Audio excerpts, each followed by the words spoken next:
একটা দোয়া আছে যে দোয়াটা, যে কথাগুলো দোয়ার শুরুতে বললে এই দোয়াগুলো কবুল হবে ইনশাল্লাহ, এই বিষয়ে আপনি নিশ্চিত থাকতে পারেন। যদি আপনার রিজিক হালাল হয়, ওই শর্তগুলো যদি পূরণ হয়, রিজিক হালাল হয়, বৈধ দোয়া হয়, হ্যাঁ, হারাম কিছু চাচ্ছেন না, আপনি বৈধ বিষয় চাচ্ছেন, হালাল খেয়ে চাচ্ছেন, এই শর্তগুলো পূরণ করে দোয়া করার আগে এই কথাগুলো বললে দোয়া কবুল হবে ইনশাআল্লাহ।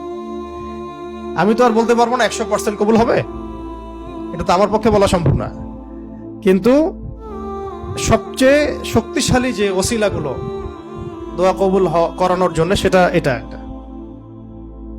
আমাকে যদি বলেন যে আপনার জানা মতো সবচেয়ে বেস্ট ওসিলা কোনটা দোয়া কবুল, আমি বলবো এটাই। এটার সাথে আরো একটা আছে, ওটা আরেকদিন বলবো ইনশাআল্লাহ।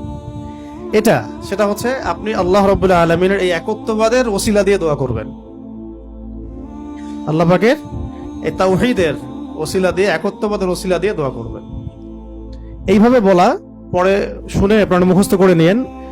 দোয়া করার আগে আল্লাহ পাকের প্রশংসা করা, আলহামদুলিল্লাহটাও আল্লাহ পাকের প্রশংসা, এবং রাসূল সাল্লাল্লাহু আলাইহি ওয়াসাল্লামের প্রতি দরুদ শরীফ পড়া একবার, অন্তত একবার, চাইলে আপনি অনেক পড়তে পারেন। এরপরে যে বিষয়টা আপনি চাচ্ছেন তার আগে বলা যে আল্লাহুম্মা ইন্নী